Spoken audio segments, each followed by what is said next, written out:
Good morning. Welcome to Sunday Morning Devotional, brought to you by Golden Isles Primitive Baptist Fellowship and Heart Floss TV. I'm Vernon Eckleberry, and this morning I have a lesson for you entitled, The New Normal is Not Normal.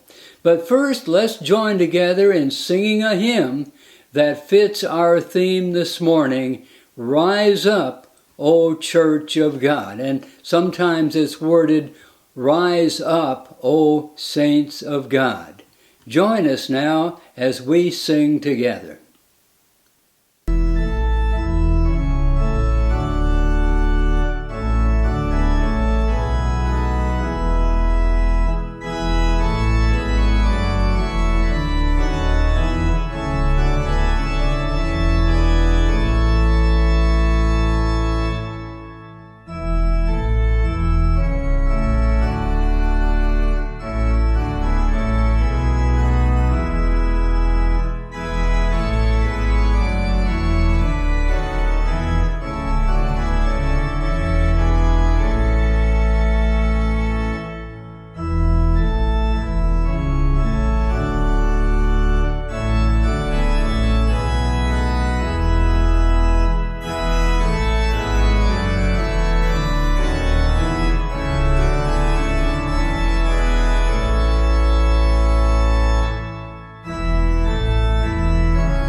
And now, the new normal is not normal. Of the modern Babylon, which is biblically symbolic of the world order that worships greed and power and sets itself up against the followers of Jesus Christ, God warns his people of that day in Revelation chapter 18, verses 1 through 4.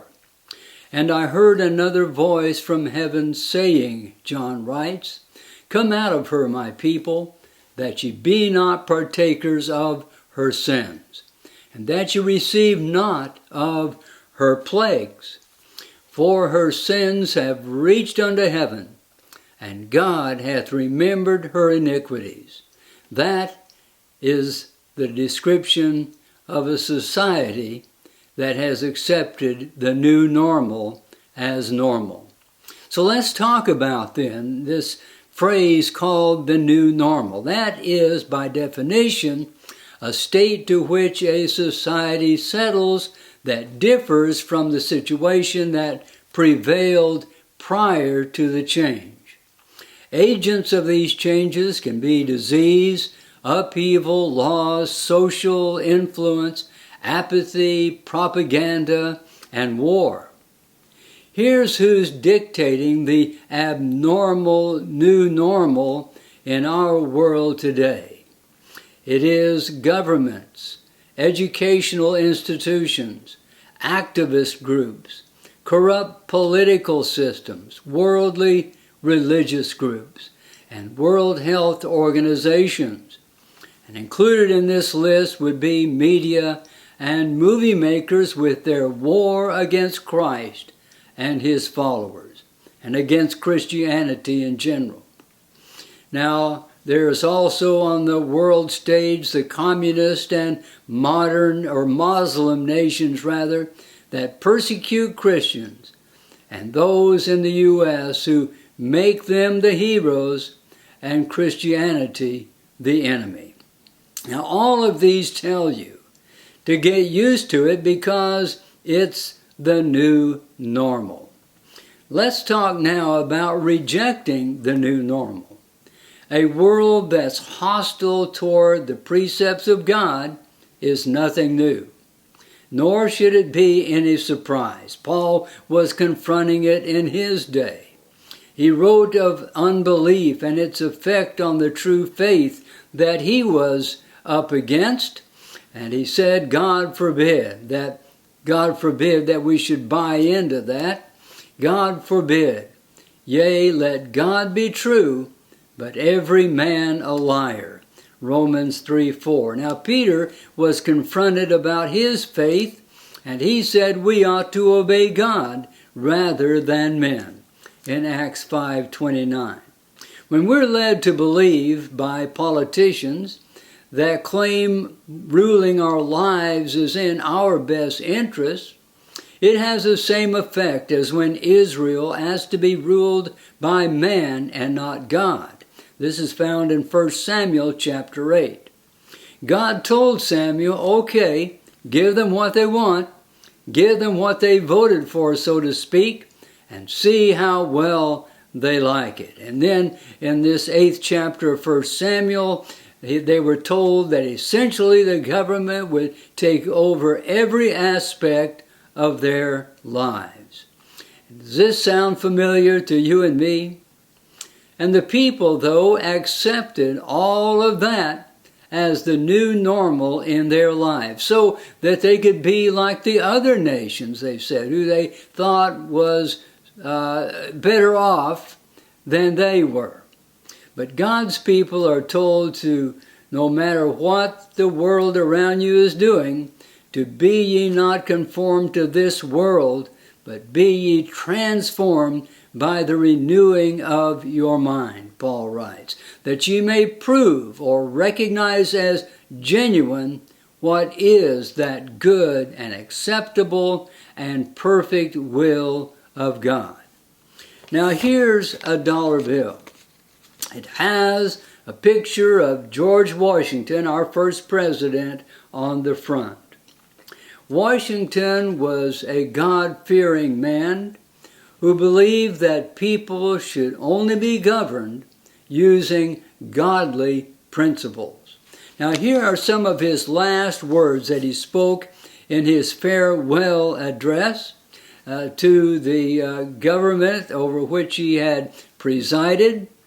He said, of all the dispositions and habits which lead to political prosperity, religion and morality are indispensable. And he said also, there is no security for property, for reputation, or for life if the sense of religious obligation is deserted. Also, and let us with caution indulge the supposition that morality can be maintained without religion. We cannot expect, Washington said, that national morality can prevail to the exclusion of religious principles. And on. That was the essence of his words to the nation. Now, in the day that they stamped the picture of a man or woman that rejects Christian beliefs and values on our currency, we will have accepted the new normal as normal.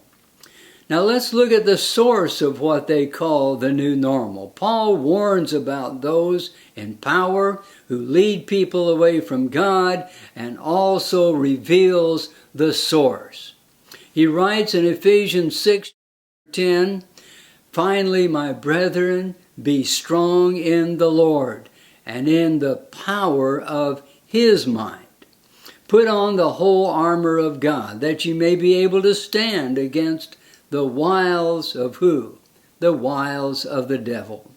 For we wrestle not against flesh and blood, but against powers and principalities, against the rulers of the darkness of this world, against spiritual wickedness in high places. That's the source of the new normal.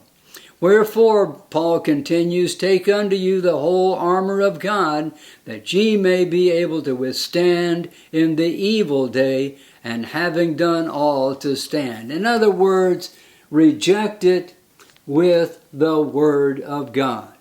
Now, in conclusion, God's people do not have to acquiesce to this new normal, because God is on our side.